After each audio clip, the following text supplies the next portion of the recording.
중인 틸러슨 미 국무장관이 북한과의 직접 대화 채널을 열어두고 있다고 말했습니다. 트럼프 정부 최고위 인사가 북한과의 대화 의지를 공식적으로 밝힌 셈이어서 북한의 반응이 주목됩니다.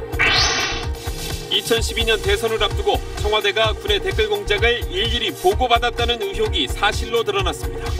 국방부는 군 내부 통신망 서버를 복원하는 과정에서 당시 청와대에 보고된 400여 건의 문서를 찾아냈다며 중간 수사 결과를 발표했습니다.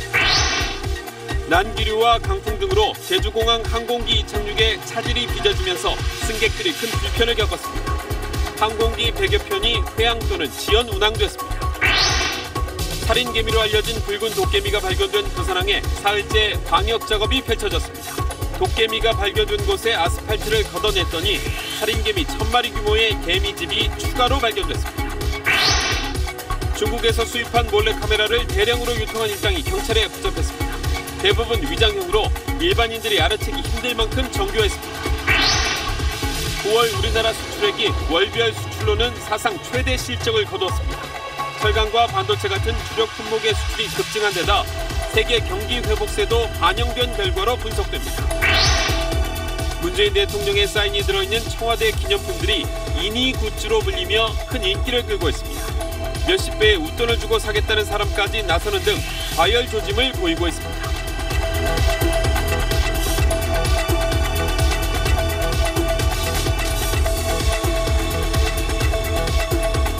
수소, 우주의 75%. 그 무한한 수소로 자동차를 달리게 하다. 현대자동차. 연휴 둘째 날 어떻게 보내셨습니까? 미국 국무장관이 북한과의 직접 대화 채널을 열어두고 있다고 밝혔습니다. 중국을 방문한 자리에서 그것도 시진핑 주석을 만난 뒤에 이런 말을 했습니다. 강대강으로 치닫고 있는 대치 국면에 어떤 영향을 미칠 수 있을지 관심이 쏠리고 있습니다. 먼저 베이징 편상욱 특파원이 보도합니다. 중국을 방문 중인 틸러슨 미 국무장관은 시진핑 주석과 회동한 뒤 기자들과 만나 북한과 소통 창구를 열어두고 있다고 말했습니다. 북한과 두세 개 채널을 열어두고 있다며 자체 직접 채널을 통해 대화 의사를 타진하고 있다는 겁니다. 또 미국은 대화를 통한 사태 해결을 바란다는 점을 분명히 해왔다며 가장 필요한 행동은 사태를 진정시키는 것이라고 강조했습니다. 틸러슨 장관이 말한 대화 채널로는 우선 북한의 대미 협상을 총괄하는 최선희 외무성 국장과의 채널이 거론됩니다. 또 북한 억류대학생 원비어의 송환을 위해 방북했던 조셉윤 국무부 대북정책특별대표와 박성희 유엔 주재 북한 대표부 차석대사와의 채널, 이른바 뉴욕 채널도 포함되어 있을 거란 관측입니다. 여기에 1.5트랙으로 불리는 제3국에서의 반관, 반민 채널이 재가동될 가능성이 있습니다. 틸러슨 장관은 다만 북한의 대화 의지를 살펴보고 있다며 지켜봐달라고 말해 이 대화 채널이 북핵 문제를 깊이 있게 논의하는 수준의 소통 창구는 아니라는 점을 시사했습니다. 트럼프 정부 출범 이후 미국 정부의 최고 인사가 북한과의 대화 채널을 공식 확인한 건 이번이 처음이어서 현재 북미 긴장 국면에 어떤 영향을 끼칠지 주목됩니다.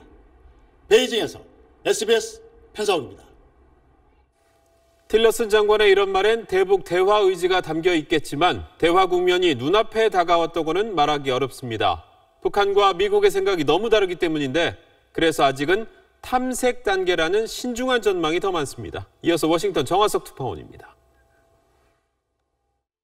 현 단계에서 북미 대화 채널의 역할은 크게 두 가지입니다.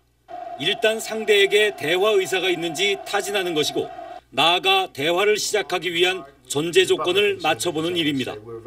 지금은 1단계라는 전망이 우세합니다. 북한은 미국이 군사 옵션을 정말 쓸지 걱정이고 미국은 북한이 언제까지 압박에 버틸지 탐색해야 하기 때문입니다. 하지만 대화의 전제 조건을 맞추는 일은 쉽지 않습니다.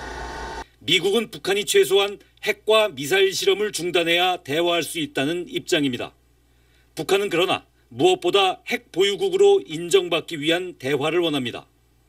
미 국무부는 오늘 성명을 통해 북한이 비핵화 협상에 아무런 관심을 보이지 않고 있다고 밝혔습니다. 눈앞에 다가온 핵과 미사일의 완성을 북한이 포기할 기미는 현재 없다는 뜻입니다. 틸러슨 장관이 중국을 방문한 자리에서 북미 대화 채널의 존재를 공개한 것은 대북 제재의 소극적인 중국에게 제재의 목적이 대화에 있음을 확인시켜 주려는 의도라는 관측도 나옵니다.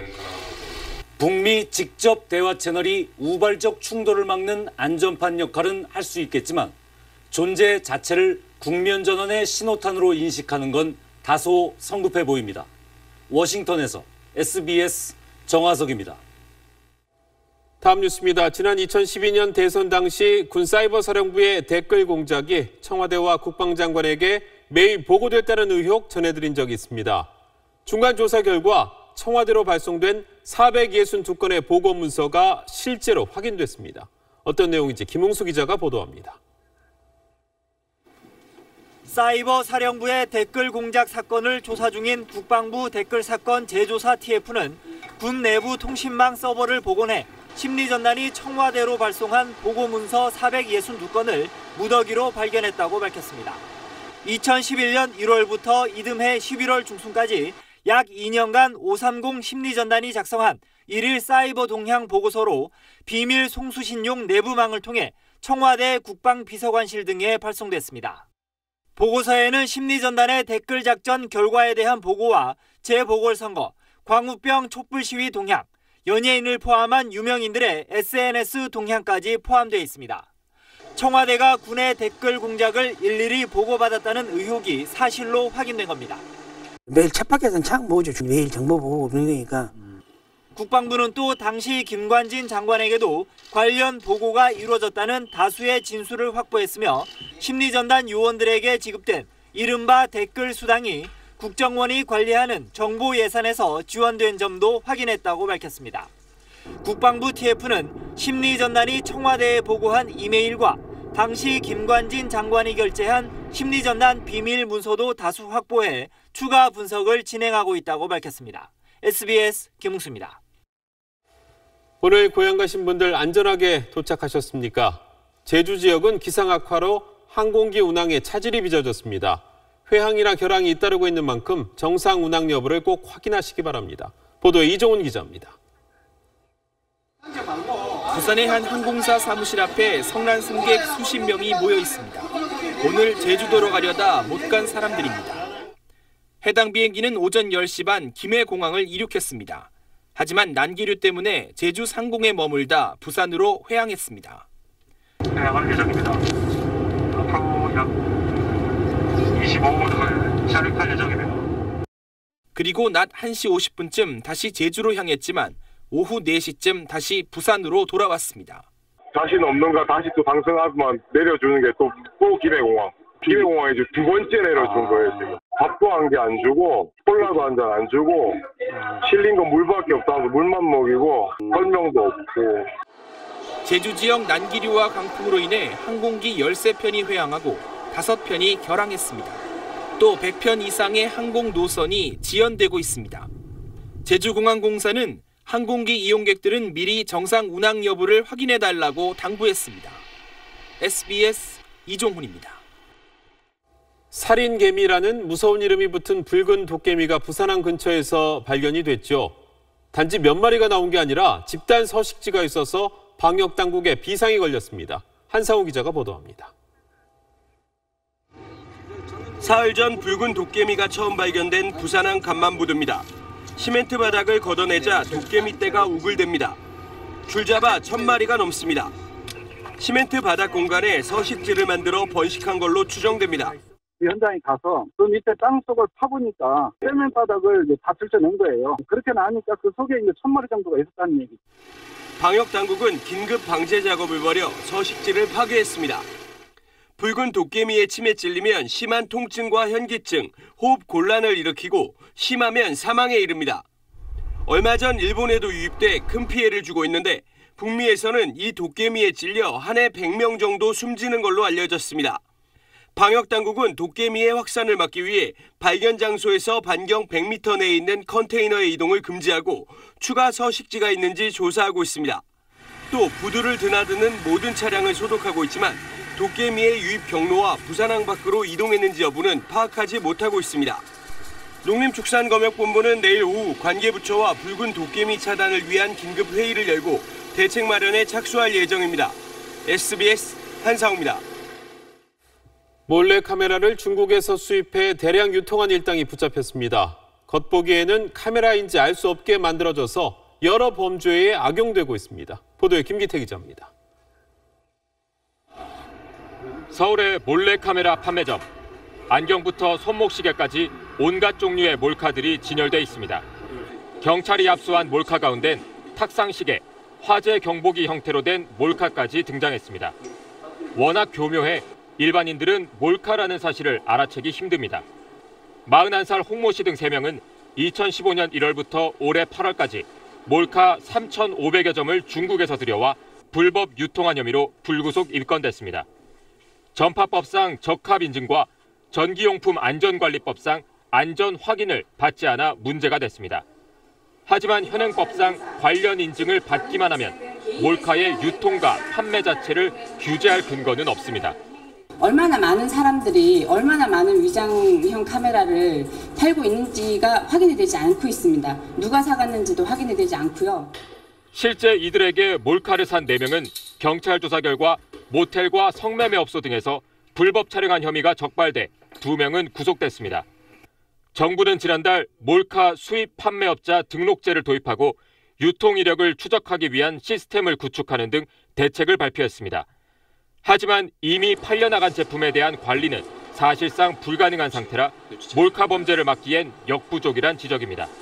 SBS 김기태입니다.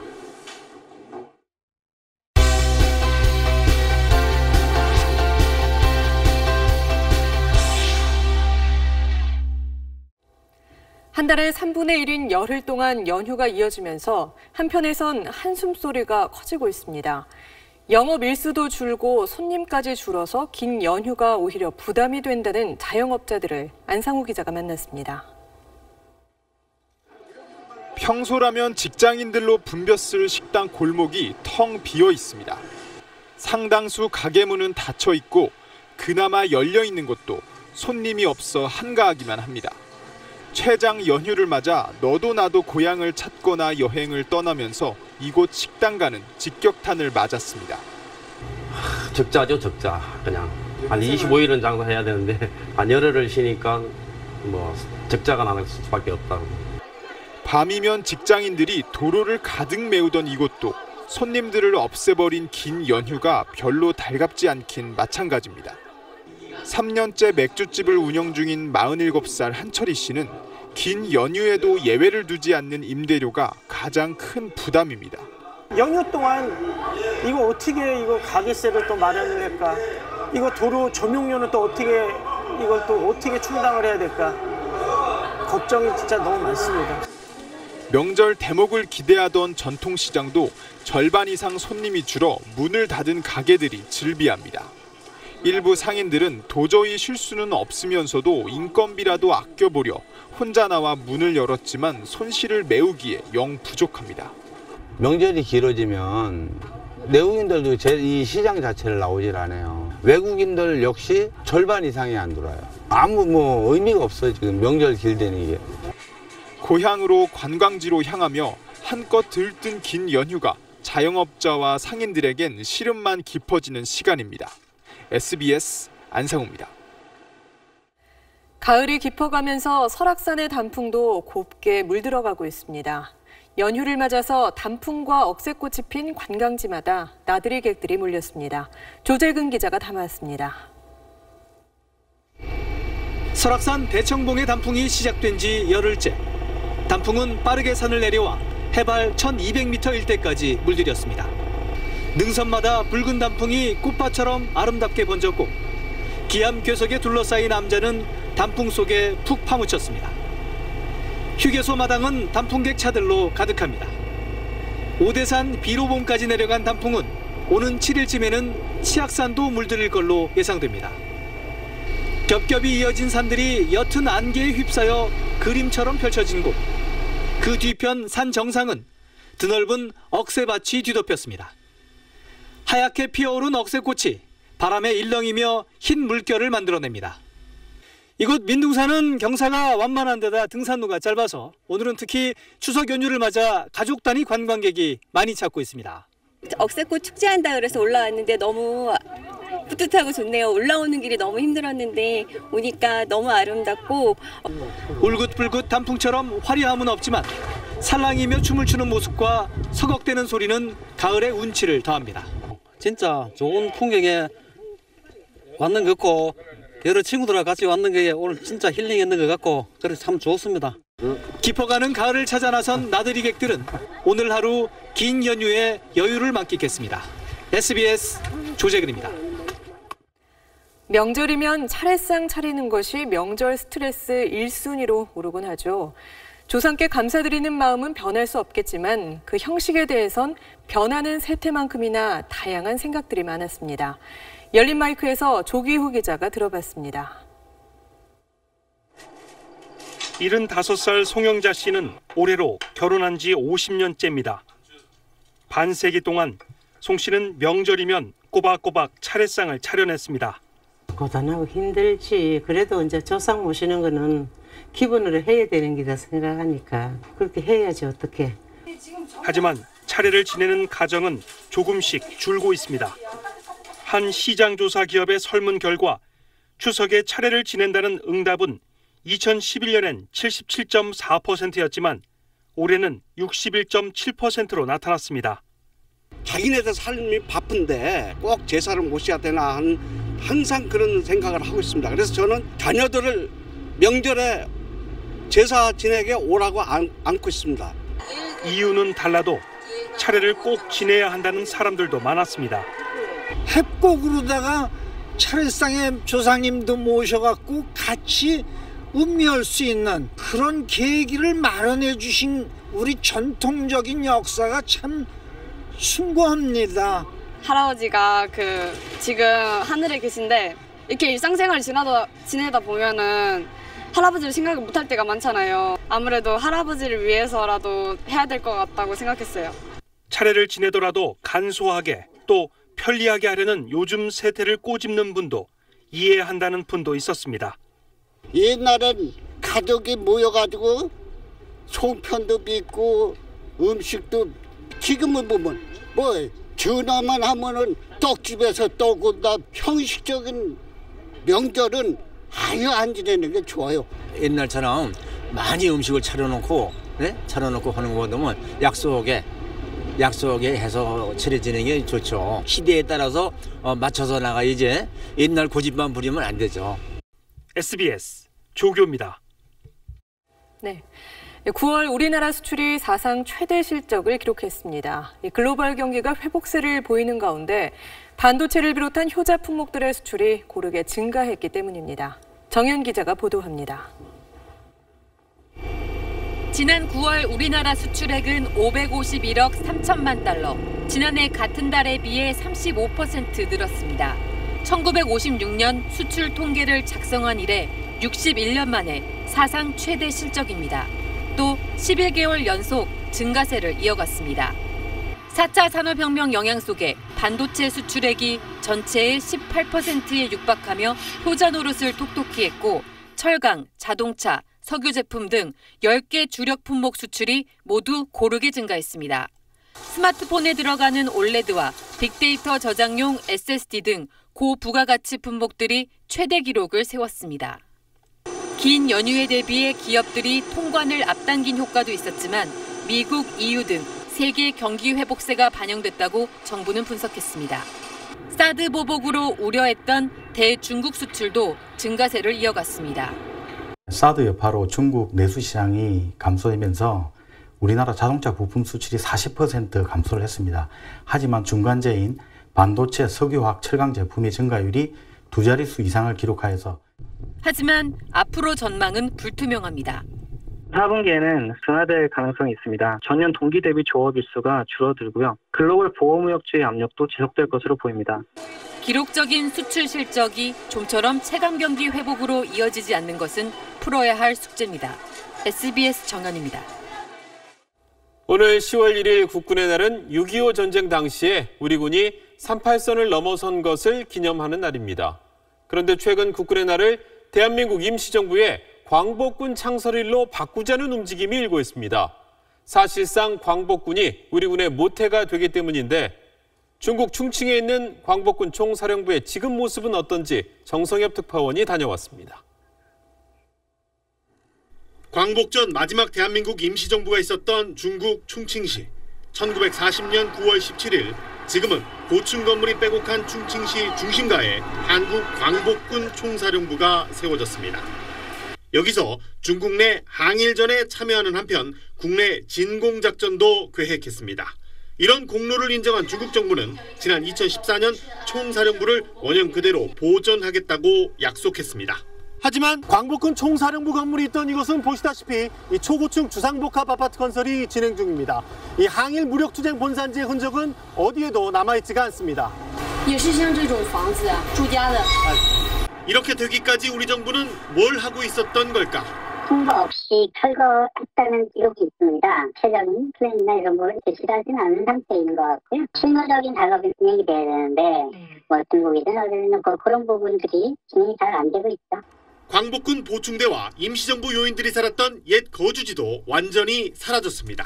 이곳이 항일 유적지라는 흔적은 이 한인촌 구지, 이 한인들이 거주했던 옛 터라고 쓰여진 이 돌비석 하나뿐입니다.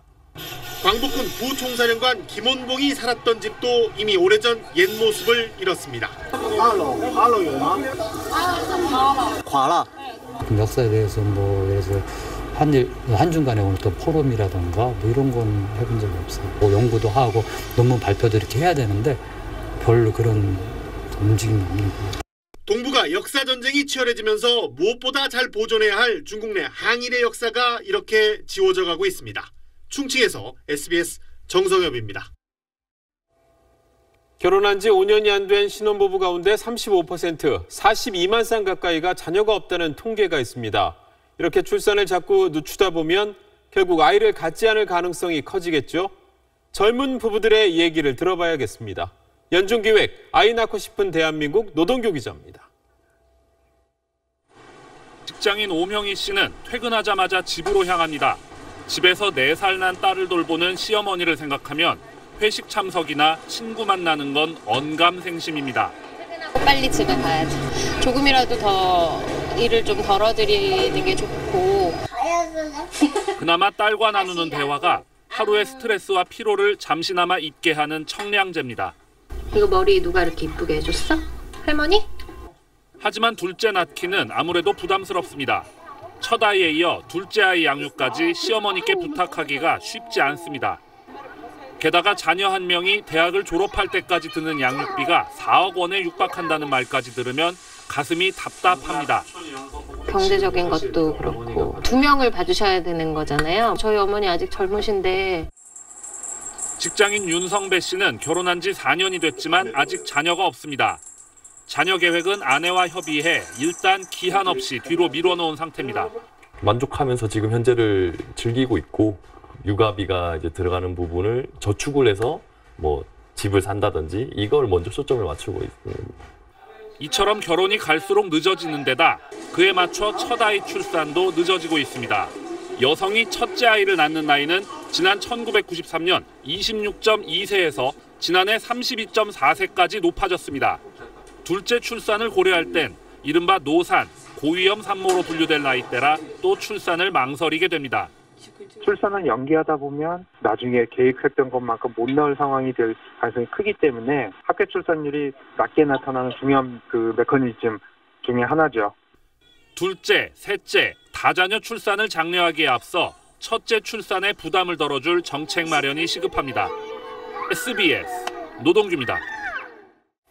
노인대국 일본에선 해녀나 대나무 장인 같은 여러 전통적 직업이 사라질 위기에 처했습니다. 젊은 후계자들을 찾지 못해서죠. 남의 일은 아닐 겁니다. 도쿄에서 성혜영 특파원입니다. 해녀는 일본 곳곳에서 볼 수 있는 전통 직업입니다. 하지만 대부분 해녀들이 60대를 넘기면서 비상이 걸렸습니다. 10年ぐらいはもうあんまり量がない。60代が平均になってくるような感じですね。あまりもう高齢化が進んでて 다른 지역에까지 광고를 내보내 어렵게 해녀들을 모집하고 있지만 현상 유지가 쉽지 않습니다. 자치단체와 어업협동조합들이 팔을 걷고 나서도 지원자는 거의 없습니다. 일본 메밀국수 소바로 유명한 중부지역 신슈지방. 메밀향을 살리고 물기를 없애기 위해 사용하는 게 대나무 받침입니다. 가게마다 자루라고 불리는 이 대받침을 확보하는 게 큰일이 됐습니다. 장인들 나이가 많아지면서 생산량이 줄기 때문입니다. そばざるはその中でも難しい方です。1枚がうちの店では3,800円で売ってます。 젊은 후계자들을 못 구해 고민이 깊지만 뾰족한 방법이 없습니다. 竹細工なくなっちゃうというかやる人がいなくなっちゃいます。 세계 최대의 노인대국 일본은 이제 전통을 지키기 위해 안간힘을 써야 하는 상황에 처했습니다. 도쿄에서 SBS 성혜용입니다. 학생부 종합전형은 이른바 금수저 전형으로 불리기도 합니다. 돈 있는 집 학생들에게만 유리하다는 목소리가 나오고 있는 가운데 동아리를 만들어서 관리해주는 업체까지 등장했습니다. 노유진 기자가 취재했습니다. 서울 강남의 한 대입 컨설팅 학원, 학생부 종합전형 전략을 짜주는 곳입니다. 힘든 스토리가 있으시죠. 영어 너무 바쁘셔야 돼요. 충분히 결석을 3일 했어요. 3일 했는데 딱 보니까 부모가 안 배우네요. 영어 뭐죠? 역대급 스토리. 한 달 약 200만 원이면 학생부 종합전형을 책임져 주겠다고 장담합니다. 스펙이 되는 애플리케이션 만드는 걸 도와주고 생활기록부 초안까지도 써주겠다고 말합니다. 그냥 학교에 들고 가기만 하면 된다는 겁니다. 그래서 생기부 쓰실 때 참고해 주시면 감사하겠습니다. 하시면 선생님께서 알겠습니다. 심지어 학생 자치활동인 자율동아리까지 만들어주겠다고 말합니다. 동아리도 강아지가 동아리는 생기부의 꽃이다. 네, 왜냐? 동아리는 무엇이든지 다 할 수 있어요. 컨설팅 학원만 이러는 게 아닙니다. 일반 수능 준비 학원도 동아리 활동을 관리해주기도 합니다. 저희가 자율동아리나 이런 거는요, 거의 모든 반에서 월 3만 원씩만 내면 관리를 받는 시스템이 다 들어갈 거예요. 스펙 쌓느라 돈 들고 그 스펙을 만드는 방법을 배우느라 돈 들고 그것도 모자라 이젠 동아리까지 만들어 관리해주는 학원까지 생기는 현실. 금수저 전형이라 불리는 학생부 종합전형의 현주소입니다. SBS 노유진입니다. 이니 굿즈라고 들어보셨나요? 문재인 대통령의 애칭인 이니와 상품을 뜻하는 굿즈의 합성어입니다. 문 대통령의 지지율을 반영하듯 이 이니 굿즈가 인기를 끌고 있는데 웃돈을 주고 사겠다는 사람까지 나서는 등 과열 조짐을 보이고 있습니다. 남승모 기자가 취재했습니다. 청와대가 지난 8월 선보인 문재인 대통령 손목시계입니다. 청와대 행사에 초청된 손님 등에게만 제한적으로 증정됩니다. 청와대 직원들에겐 생일에 맞춰 선물로 주는데 역시 아직 못 받은 사람이 태반입니다. 대통령 이름이 들어간 찻잔도 기념품으로 인기가 높습니다. 모두 시중에선 구할 수 없는 것들입니다. 평소 관심 없던 일반 시민은 한정품이란 게 매력 아니겠느냐고 말합니다. 그런 게 흔하지 않잖아요. 이런 데 가서 그런 시계 가게나 이런 데 가서 막 살 수 있는 게 아니니까 희소성이 있다 해야 되나? 문 대통령 지지층 사이에선 그런 흥미 수준을 넘어 열풍입니다. 인터넷 중고거래 사이트에는 이런 기념품을 사겠다는 글이 줄을 잇습니다. 원가 4만 원 선인 대통령 시계가 한때 70만 원 넘게 호가되면서 논란이 일기도 했습니다. 기념품이나 또는 소장의 대상으로 여겨져야지 이것이 거래의 대상으로 변질된다라고 하는 것은 원래의 취지에서 좀 벗어난 것이 아닌가 생각이 됩니다. 가짜 시계 판매나 거래 사기 우려까지 나오자 청와대는 온라인 거래에 대해 수사를 검토하라고 경찰에 지시했습니다. SBS 남승모입니다. 스타워즈 같은 영화를 보면 레이저빔을 쏴서 항공기를 격추하는 장면이 나오곤 합니다.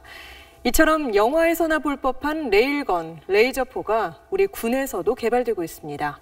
자주국방 신무기 연속기획 김태훈 국방전문 기자입니다. 미 해군이 2028년 실전 배치를 목표로 개발하고 있는 레일건입니다. 화약이 아니라 전기 에너지를 추진력으로 전환해 탄을 음속의 몇 배 속도로 날려보내는 방식입니다. 적의 미사일, 함정, 항공기를 단 한 발로 관통하는 미래의 신무기입니다. 그런 고도의 기술 같은 것은 제공받을 수가 없어서 ADD에서 비밀리에 개발 중에 있습니다. ADD, 즉 국방과학연구소도 레일건을 개발하고 있습니다. ADD의 레일건 실험 영상을 보면 미국 레일건보다 화염과 탄의 크기는 좀 작지만 전기 에너지를 추진력으로 전환해 탄을 음속 몇 배의 속도로 날려보내는 데 성공했습니다. ADD는 현재 레일건의 구경을 늘리기 위한 연구를 진행하고 있고 현재 투자 수준을 감안하면 2020년대 중반에는 기술 개발을 끝낼 수 있을 것으로 보고 있습니다. 전자기파로 전기 회로를 파괴하는 비핵 EMP탄은 ADD가 1999년부터 연구에 돌입했고 2008년부터 시험 개발을 하고 있습니다. 최근엔 100m 밖 무인기를 EMP로 떨어뜨리는 실험에 성공했습니다. 군에서 전력화 요구를 하면은 전력화할 수 있는 수준까지는 된 것 같습니다. 레이저 빔으로 적 미사일을 요격하는 레이저포는 우선 독일제 레이저 발진기에 국내 개발한 사격 통제 장치와 표적 조준기 등을 묶는 방식으로 개발하고 있습니다. 역시 무인기 요격 실험에 수차례 성공했고 2020년대엔 무기화가 가능한 수준까지 도달할 것으로 알려졌습니다. SBS 김태훈입니다. 도심 속 고궁들이 색다른 변신을 꾀하고 있습니다. 고궁 안에서 이국적인 탱고 공연을 보거나 전통 한식을 맛볼 수도 있습니다. 권혜리 기자가 다녀왔습니다. 어둑하게 땅거미가 지기 시작하는 일요일 밤. 청사초롱을 든 내관들의 안내를 받으며 관객들이 창경궁으로 입장합니다. 한복을 차려입은 아르헨티나 무용수들의 몸짓이 문정전 가득 울려 퍼지는 대금 가락에 실렸습니다. Tango y este lugar combinan perfectamente. 탱고의 처연한 춤사위와 대금의 애조띤 선율, 조명을 받은 우리 고궁의 오방색 단청이 자연스럽게 어우러집니다. 고궁이라는 장소가 어떻게 보면 상당히 근엄하고 되게 어렵게 생각할 수가 있죠. 이런 기회가 앞으로도 더 많이 있었으면 좋겠어요. 선선한 가을바람만 가득 찬 경복궁으로 단 60명의 시민이 들어섭니다. 왕의 정찬을 만들던 부엌인 소주방으로 안내된 이들은 정갈한 전통 한식을 맛보고 궁녀들의 거처였던 함화당부터 나라의 큰 행사들을 열었던 근정전, 왕이 연회를 베풀던 경회로까지 하룻밤 왕의 손님이 되어 찬찬히 둘러봅니다. 바깥 세상의 소음과 불빛으로부터 물러나 고요한 우리 궁의 품격에 젖어듭니다. 지난해 시작돼 오랜 45일 한정으로 진행된 이 투어는 입장권이 인터넷에 풀리면 1분 만에 매진될 정도로 인기를 누리고 있습니다. 책장이 펼쳐진 병풍, 흰 벽을 수놓는 불꽃, 영상으로 재현한 왕의 모습. 덕수궁에서 진행되고 있는 현대미술 전시도 인기입니다. 공연장, 전시장, 체험장으로 변신하며 고궁들이 시민 곁으로 다가서고 있습니다. SBS 권혜리입니다.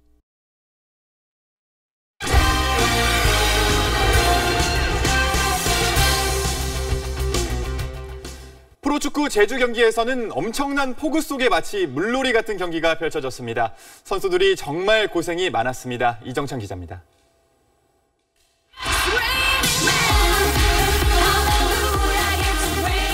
몸을 날린 태클은 마치 워터파크에 온 듯 물보라를 일으키고 힘껏 찬 공은 자석에 달라붙듯 그라운드에 멈춰섭니다. 앞도 잘 보이지 않는 폭우 속에서 두 골이 터졌습니다. 홈팀 제주의 박진포가 벼락 같은 발리슛으로 먼저 골망을 흔들었습니다. 후반 들어 그라운드가 물에 더 잠기면서 선수들은 공을 띄우기 급급했습니다. 발로는 축구하기 힘든 상황에서 광주가 힘겹게 균형을 맞췄습니다. 김민혁이 가까스로 띄운 공을 완델손이 머리로 마무리했습니다. 승점 1점을 보탠 광주는 빗속에서 강등권 탈출에 신락 같은 희망을 이어갔습니다. 선두 전북의 최강희 감독은 200승 달성을 또 다음으로 미뤘습니다. 전반 32분 박기동에게 선제골을 허용해 끌려가다 후반 36분 이동국의 페널티킥으로 겨우 비겨 3경기째 승수를 쌓지 못했습니다. 이동국은 2골만 더 넣으면 통산 200골의 금자탑을 세웁니다. 승격팀 강원은 울산과 한 골씩 주고받으며 상위 스플릿 진출을 확정했습니다. 강원 골키퍼 이범영이 연거푸 멋진 선방으로 승점 1점을 지켜냈습니다. SBS 이정찬입니다. 대부분 지방에 비가 이어지고 있습니다. 특히 남쪽에 강한 비가 집중되고 있는데요. 이에 따라 현재 제주 산간과 제주 남부 지역에는 호우경보가, 그 외 제주와 일부 남해안 지역에는 호우주의보가 내려졌습니다. 앞으로 호우특보는 조금 더 확대될 가능성이 높습니다. 내일까지 제주와 남해안을 중심으로 많은 비가 집중되겠는데요. 내일까지 제주 산간 지방은 최고 150mm 이상, 그 외 제주와 남해안 지방은 100mm 안팎의 큰 비가 내리겠습니다. 이 비는 내일 아침 서쪽 지방부터 그치기 시작해 오후에는 대부분 지방에 비가 그칠 것으로 보입니다. 내일 아침 안개가 강해지겠습니다. 안전운전 하셔야겠고요. 비가 그치고 서울의 한낮 기온은 29도까지 오르겠습니다. 동해안 지역은 내일도 종일 비가 이어지겠고 남부 지방도 오늘보다 기온이 높겠습니다. 올 추석은 구름 사이로 보름달을 감상하실 수가 있겠습니다. 날씨였습니다. 이번 추석에 차례를 지낸다는 응답이 60%를 가까스로 넘겼습니다. 어제 인천공항 출발 여행객은 휴가철보다 많아서 개항 이래 최고 기록을 세웠습니다. 전통적 추석 풍경은 이렇게 서서히 변해가는 듯합니다. 섭섭한 조상님들 계시더라도 고부 갈등, 부부싸움 없이 가족끼리 화목하다면 그걸로 봐주셨으면 좋겠습니다. 뉴스 마치겠습니다. 고맙습니다.